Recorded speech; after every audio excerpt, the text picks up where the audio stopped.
भारत में करोड़ों लोग राम को भगवान मानते हैं, पूजा करते हैं, राम राज्य को आदर्श कहते हैं। लेकिन क्या आपने कभी सोचा है कि देश के संविधान निर्माता डॉक्टर भीमराव अंबेडकर राम के बारे में क्या सोचते थे? यह वीडियो आस्था तोड़ने के लिए नहीं है, बल्कि सोच जगाने के लिए है। अंबेडकर ने राम को भक्ति की नहीं, बल्कि समाज और न्याय की कसौटी पर परखा था। उनकी कही एक बात ऐसी है जिसे जानने के बाद आप सवाल पूछने से खुद को रोक नहीं पाएंगे, और शायद यही सवाल इस वीडियो को आखिरी तक देखने पर मजबूर कर देगा। भारत में जब भी राम का नाम लिया जाता है तो भावनाएं सबसे पहले खड़ी हो जाती हैं, सवाल बाद में आते हैं। और यही वह जगह है जहां डॉक्टर भीमराव अंबेडकर चुप नहीं रहते, क्योंकि अंबेडकर किसी व्यक्ति, किसी ग्रंथ या किसी परंपरा को आंख बंद करके स्वीकार करने के पक्ष में नहीं थे। वे हर बात को तर्क, इतिहास और समाज पर उसके प्रभाव के आधार पर परखते थे। और जब उन्होंने राम और राम कथा को देखा तो उन्होंने वही किया जो एक सच्चा विचारक करता है। उन्होंने सवाल पूछा। अंबेडकर मानते थे कि किसी भी समाज में भगवान वही माने जाते हैं जिनके आदर्श पूरे समाज के लिए समान हो, जिनका न्याय सबके लिए एक जैसा हो। लेकिन जब उन्होंने राम को एक सामाजिक चरित्र के रूप में देखा तो उनके मन में कई असहज सवाल उठे। अंबेडकर कहते हैं कि राम को भगवान मानने से पहले यह समझना जरूरी है कि हम किस तरह के समाज में जीना चाहते हैं, क्योंकि किसी भी आदर्श पुरुष की कहानी केवल पूजा की वस्तु नहीं होती, वह समाज के लिए एक दिशा भी तय करती है। अंबेडकर ने साफ कहा कि वे आस्था के विरोधी नहीं हैं, लेकिन वे अंधी आस्था के खिलाफ हैं। उनके अनुसार अगर कोई कथा या चरित्र समाज में असमानता, भेदभाव या डर पैदा करता है तो उस पर सवाल उठाना जरूरी हो जाता है। अंबेडकर रामकथा को केवल धार्मिक दृष्टि से नहीं देखते, वे उसे सामाजिक व्यवस्था के आईने में रखकर देखते हैं, और यहीं से उनका दृष्टिकोण बाकी लोगों से अलग हो जाता है। वे पूछते हैं कि जिस राम राज्य को आदर्श कहा जाता है उसमें किसे न्याय मिला और किसे नहीं, कौन सुरक्षित था और कौन डर में जीता था। अंबेडकर के लिए राम कोई अलौकिक शक्ति नहीं, बल्कि एक ऐसी कथा का केंद्र थे जिसने सदियों तक समाज की सोच को प्रभावित किया, और यही प्रभाव उन्हें बेचैन करता था। वे मानते थे कि जब किसी चरित्र को भगवान बना दिया जाता है तो उसके हर कर्म को सही ठहराया जाने लगता है, और यहीं से समस्या शुरू होती है, क्योंकि फिर अन्याय भी धर्म बन जाता है। अंबेडकर का तर्क था कि अगर हम राम को भगवान मानते हैं तो हमें उनके हर निर्णय को आदर्श मानना पड़ेगा, और अगर हम उनके हर निर्णय को आदर्श मानते हैं तो हमें यह भी स्वीकार करना पड़ेगा कि समाज में ऊंच नीच, अधिकार और वंचना स्वाभाविक हैं। अंबेडकर कहते हैं कि धर्म का काम इंसान को जोड़ना होना चाहिए, तोड़ना नहीं। और अगर कोई धर्म या उसकी कथा समाज को ऊंच नीच में बांटती है तो वह धर्म नहीं बल्कि सत्ता का औजार बन जाती है। अंबेडकर राम को लेकर यह नहीं कहते कि लोग उन्हें न माने, बल्कि वे यह कहते हैं कि लोग सोचें कि वे क्यों मान रहे हैं। क्या सिर्फ इसलिए कि सदियों से ऐसा होता आया है, या इसलिए कि यह सच में समाज के लिए न्यायपूर्ण है। अंबेडकर ने बार बार कहा कि इतिहास को देवत्व का चोला पहनाकर पेश करना खतरनाक होता है, क्योंकि फिर इतिहास से सीखने की बजाय हम उसे पूजने लगते हैं, और पूजने वाली सभ्यता सवाल पूछना भूल जाती है। अंबेडकर के अनुसार राम कथा को पढ़ते समय यह देखना जरूरी है कि उसमें किस वर्ग को सम्मान मिला और किस वर्ग को सजा, किसकी आवाज सुनी गई और किसकी नहीं। वे मानते थे कि जिस समाज में कुछ लोगों को जन्म के आधार पर ऊंचा और कुछ को नीचा मान लिया जाए, वहां कोई भी राजा, चाहे कितना ही महान क्यों न कहा जाए, वह न्याय का प्रतीक नहीं हो सकता। अंबेडकर राम राज्य की कल्पना को लेकर कहते हैं कि यह सुनने में सुंदर है, लेकिन इसकी नींव समानता पर नहीं टिकी, और जहां नींव कमजोर हो वहां इमारत कितनी भी भव्य क्यों न दिखे, वह टिक नहीं सकती। वे यह भी कहते हैं कि अगर राम सच में आदर्श हैं तो उनके आदर्शों पर सवाल पूछने से डर क्यों लगता है। भगवान वही होता है जो सवालों से बड़ा हो, न कि सवालों से बचाया जाए। अंबेडकर को यह बात खटकती थी कि राम की आलोचना को धर्म विरोध मान लिया जाता है, जबकि किसी भी स्वस्थ समाज में आलोचना विकास का रास्ता होती है। वे कहते हैं कि अगर किसी चरित्र को आलोचना से ऊपर रख दिया जाए तो वह चरित्र नहीं, सत्ता का प्रतीक बन जाता है, और सत्ता हमेशा कमजोरों के खिलाफ इस्तेमाल होती है। अंबेडकर का मानना था कि भारत की सबसे बड़ी समस्या यह नहीं है कि लोग राम को भगवान मानते हैं, बल्कि यह है कि लोग राम के नाम पर समाज में फैले अन्याय को देखना नहीं चाहते। वे कहते हैं कि जब तक हम यह तय नहीं करेंगे कि हमारे लिए भगवान ज्यादा महत्वपूर्ण हैं या इंसान, तब तक कोई भी राम राज्य केवल सपना ही रहेगा। अंबेडकर के विचार यहीं रुकते नहीं। वे धीरे धीरे उस प्रश्न की ओर बढ़ते हैं जिसे सुनकर कई लोग असहज हो जाते हैं। वे पूछते हैं कि क्या राम की कथा में शूद्रों और वंचितों के लिए वही स्थान है जो ऊंचे वर्गों के लिए है। और यही वह सवाल है जिससे असली बहस शुरू होती है। लेकिन यह बहस इतनी आसान नहीं है, क्योंकि यह केवल राम के बारे में नहीं है, यह हमारे समाज की आत्मा के बारे में है। और शायद इसी वजह से अंबेडकर की यह बात आज भी उतनी ही चुभती है जितनी उनके समय में चुभती थी। और यहीं पर यह कहानी एक ऐसे मोड़ पर आकर रुकती है जहां आगे जो आने वाला है वह केवल इतिहास नहीं, बल्कि एक ऐसा सवाल है, एक आगे जो आने वाला है जिसका जवाब हर दर्शक को खुद देना होगा। जब डॉक्टर भीमराव अंबेडकर रामकथा पर आगे बढ़ते हैं तो उनका स्वर और भी गंभीर हो जाता है, क्योंकि यहाँ बात सिर्फ आस्था की नहीं रह जाती, बल्कि सामाजिक न्याय की बन जाती है। अंबेडकर यह स्पष्ट करते हैं कि किसी भी महान माने जाने वाले चरित्र को समझने के लिए उसके समय, उसकी व्यवस्था और उसके निर्णयों को साथ साथ देखना जरूरी है। वे कहते हैं कि अगर हम राम को आदर्श पुरुष मानते हैं तो हमें यह भी देखना होगा कि उनके शासन और निर्णयों का असर समाज के हर वर्ग पर कैसा पड़ा। अंबेडकर विशेष रूप से उस घटना की ओर ध्यान दिलाते हैं जिसे अक्सर या तो बहुत हल्के में लिया जाता है या फिर पूरी तरह नजरअंदाज कर दिया जाता है। और वही घटना आगे चलकर उनके पूरे तर्क की धुरी बन जाती है।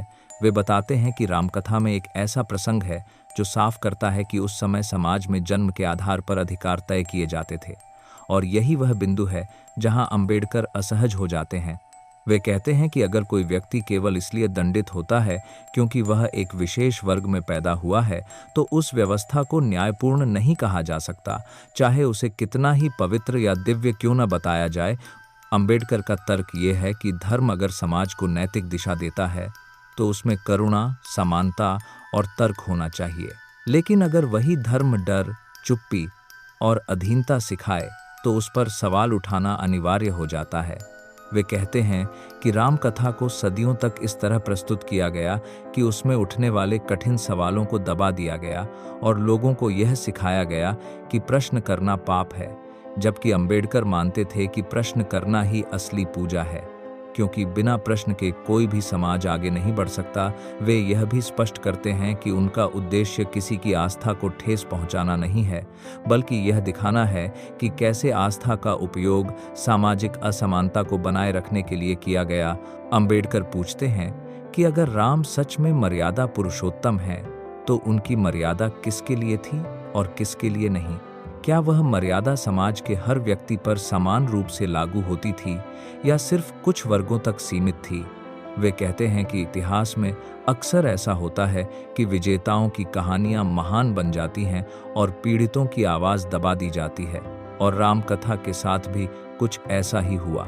अंबेडकर का कहना था कि जब किसी कथा में एक वर्ग को हमेशा त्याग, सेवा और चुप्पी सिखाई जाए और दूसरे वर्ग को सत्ता, सम्मान और अधिकार, तो उस कथा को निष्पक्ष नहीं कहा जा सकता। वे यह भी जोड़ते हैं कि रामराज्य की कल्पना आज भी राजनीतिक और सामाजिक भाषणों में आदर्श के रूप में पेश की जाती है, लेकिन बहुत कम लोग यह बताते हैं कि उस रामराज्य में सामाजिक गतिशीलता कितनी सीमित थी।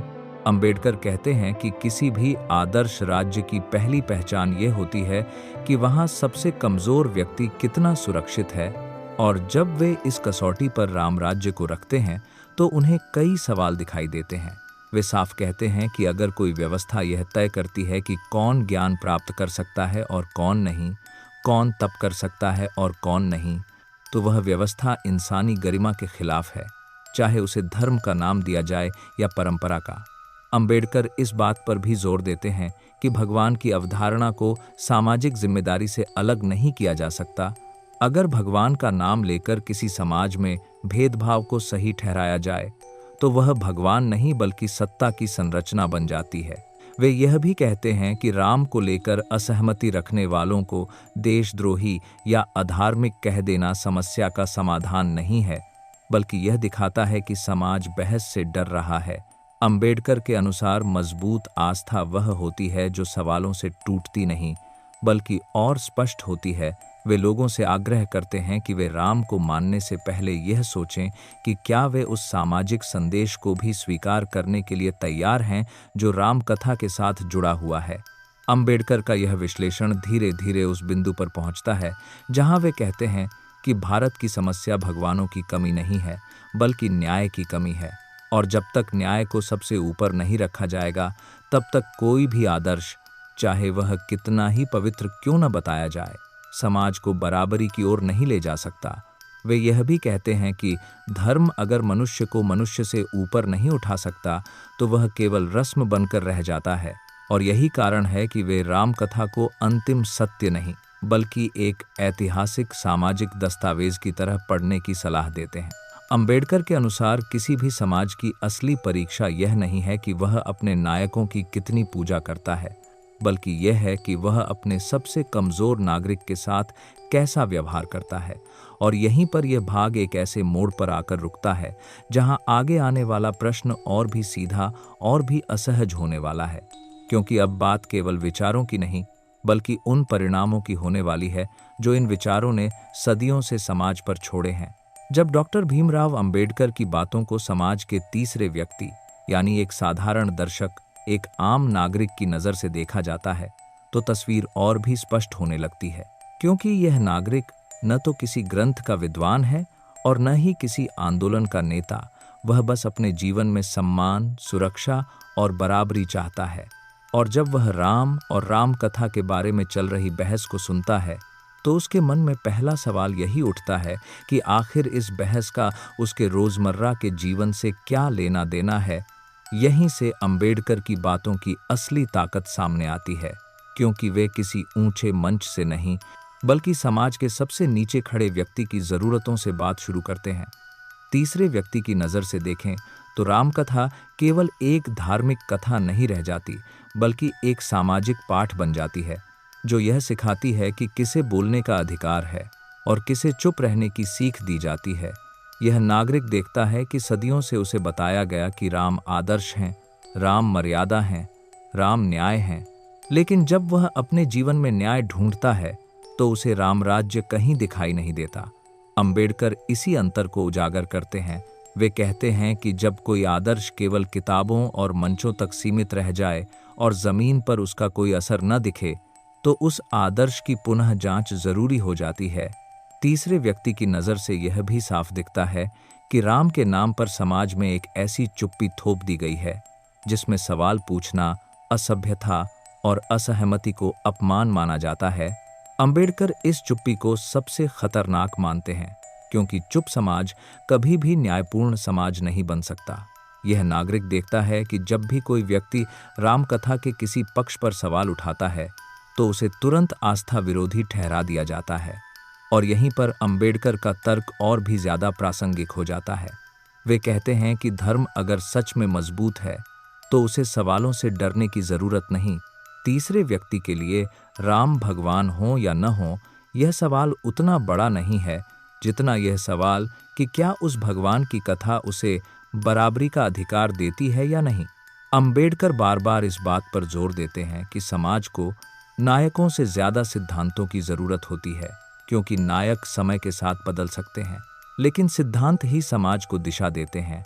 तीसरा व्यक्ति यह भी महसूस करता है कि रामकथा में जिन घटनाओं को बहुत सहजता से स्वीकार कर लिया गया, उनका असर पीढ़ियों तक चला, और उन्हीं घटनाओं के आधार पर समाज में ऊंच नीच को स्वाभाविक मान लिया गया। अंबेडकर इसी स्वाभाविकता पर सवाल उठाते हैं। वे कहते हैं कि जो अन्याय स्वाभाविक लगे, वही सबसे खतरनाक होता है, क्योंकि तब समाज उसे बदलने की कोशिश भी नहीं करता। तीसरे व्यक्ति की नज़र से यह भी दिखता है कि राम राज्य की बात करने वाले लोग अक्सर अपने घरों और मोहल्लों में व्याप्त असमानता पर चुप रहते हैं। अंबेडकर इस दोहरेपन को उजागर करते हैं। वे कहते हैं कि आदर्शों की सबसे बड़ी परीक्षा उनके समर्थकों के आचरण से होती है। अगर राम राज्य सच में आदर्श है, तो उसके समर्थकों को सबसे पहले समानता अपनानी चाहिए। तीसरे व्यक्ति को यह भी समझ में आता है कि अंबेडकर राम के विरोध में नहीं है, बल्कि उस सोच के विरोध में है जो राम को प्रश्नों से ऊपर रख देती है। अंबेडकर मानते हैं कि जब किसी चरित्र को ईश्वरीय बना दिया जाता है तो उसके मानवीय निर्णयों पर चर्चा बंद हो जाती है, और यही वह बिंदु है जहां समाज ठहर जाता है। तीसरे व्यक्ति की नज़र से देखें तो अंबेडकर की बातों में गुस्सा नहीं, बल्कि गहरी चिंता है। वे एक ऐसे भारत की कल्पना करते हैं जहां किसी को यह डर न हो कि सवाल पूछने से उसकी पहचान पर हमला हो जाएगा। अंबेडकर कहते हैं कि सच्चा राष्ट्र वही होता है जहां विचारों की विविधता को खतरा नहीं, बल्कि ताकत माना जाए। तीसरा व्यक्ति यह भी देखता है कि कैसे राम के नाम पर राजनीति की जाती है, कैसे भावनाओं को भड़काकर असली मुद्दों से ध्यान हटा दिया जाता है। अंबेडकर इस प्रवृत्ति को लोकतंत्र के लिए घातक मानते हैं। वे कहते हैं कि जब धर्म सत्ता का औजार बन जाता है तो सबसे पहले संविधान और समानता कुचली जाती है। तीसरे व्यक्ति के लिए अंबेडकर की सबसे बड़ी बात यही है कि वे उसे सोचने की आज़ादी देते हैं। वे उसे यह नहीं कहते कि राम को मत मानो, बल्कि यह कहते हैं कि सोचो कि तुम क्या मान रहे हो और क्यों मान रहे हो। यह सोच ही तीसरे व्यक्ति को धीरे धीरे जागरूक नागरिक में बदल देती है, और यही वह मोड़ है जहां यह भाग समाप्त होता है, क्योंकि अब सवाल केवल राम या अंबेडकर का नहीं रह जाता, बल्कि उस समाज का हो जाता है जो तय करेगा कि वह चुप रहकर परंपरा ढोएगा या सोचकर भविष्य बनाएगा। और आगे जो आने वाला है वह इसी फैसले की अंतिम कसौटी होने वाला है। जब डॉक्टर भीमराव अंबेडकर के विचार इस अंतिम पड़ाव पर पहुंचते हैं तो बात केवल राम कथा या किसी एक धर्म तक सीमित नहीं रहती, बल्कि वह सीधे भारत के भविष्य, लोकतंत्र और सामाजिक चेतना से जुड़ जाती है। अंबेडकर कहते हैं कि किसी भी समाज की असली परीक्षा यह नहीं होती कि वह किन देवताओं की पूजा करता है, बल्कि यह होती है कि वह अपने नागरिकों के साथ कैसा व्यवहार करता है। और यहीं पर वे भारत के सामने सबसे कठिन सवाल रख देते हैं। वे पूछते हैं कि क्या हम एक ऐसे समाज का निर्माण करना चाहते हैं जो प्रश्नों से डरता हो, या ऐसे समाज का जो प्रश्नों से मजबूत बनता हो। अंबेडकर मानते थे कि राम को भगवान मानना किसी की निजी आस्था हो सकती है, लेकिन उस आस्था को पूरे समाज पर थोप देना लोकतंत्र की आत्मा के खिलाफ है। वे साफ कहते हैं कि संविधान किसी एक धर्म, किसी एक ग्रंथ या किसी एक आदर्श पर नहीं टिका, बल्कि वह समानता, स्वतंत्रता और बंधुत्व जैसे मूल्यों पर खड़ा है। और अगर कोई भी धार्मिक आदर्श इन मूल्यों से टकराता है तो प्राथमिकता मूल्यों को ही मिलनी चाहिए। अंबेडकर इस बात पर जोर देते हैं कि भारत को अगर सच में महान बनना है तो उसे व्यक्ति पूजा से बाहर निकलकर सिद्धांत पूजा की ओर बढ़ना होगा, क्योंकि व्यक्ति चाहे कितना ही महान क्यों न हो, वह समय, समाज और परिस्थितियों की सीमाओं से बंधा होता है, लेकिन सिद्धांत सभी के लिए समान होते हैं। वे यह भी कहते हैं कि जब किसी चरित्र को भगवान घोषित कर दिया जाता है तो उसकी आलोचना को अपराध बना दिया जाता है, और जैसे ही आलोचना अपराध बनती है वैसे ही समाज में डर जन्म लेता है। अंबेडकर के अनुसार डर में जीने वाला समाज कभी भी न्यायपूर्ण नहीं हो सकता। वे बार बार यह चेतावनी देते हैं कि धर्म अगर सत्ता के साथ मिल जाए तो सबसे पहले कमजोर वर्गों की आवाज दबाई जाती है, और इतिहास इसका गवाह है। अंबेडकर यह भी स्पष्ट करते हैं कि राम राज्य की बात करना आसान है, लेकिन उसके मूल सिद्धांतों को आज के समय में लागू करना कहीं ज्यादा कठिन है, क्योंकि आज का भारत सवाल पूछता है, अधिकार मांगता है और बराबरी चाहता है। वे कहते हैं कि अगर राम राज्य का मतलब ऐसा समाज है जहां जन्म के आधार पर किसी की जगह तय हो, तो ऐसा राम राज्य आधुनिक भारत के लिए स्वीकार्य नहीं हो सकता। अंबेडकर इस बिंदु पर आकर बहुत साफ शब्दों में कहते हैं कि भगवान वही हो सकता है जो मनुष्य को छोटा न करे, जो उसे डराए नहीं, जो उसे चुप न कराए, बल्कि उसे सोचने, बोलने और आगे बढ़ने की ताकत दे। वे यह भी जोड़ते हैं कि अगर कोई आदर्श इन कसौटियों पर खरा नहीं उतरता तो उसे पुनः परखना ही पड़ेगा, चाहे वह आदर्श कितना ही पुराना और लोकप्रिय क्यों न हो। अंबेडकर के लिए असली धर्म वही है जो इंसानियत सिखाए, और अगर धर्म इंसान को इंसान से अलग करने लगे तो वह धर्म नहीं बल्कि सामाजिक नियंत्रण का साधन बन जाता है।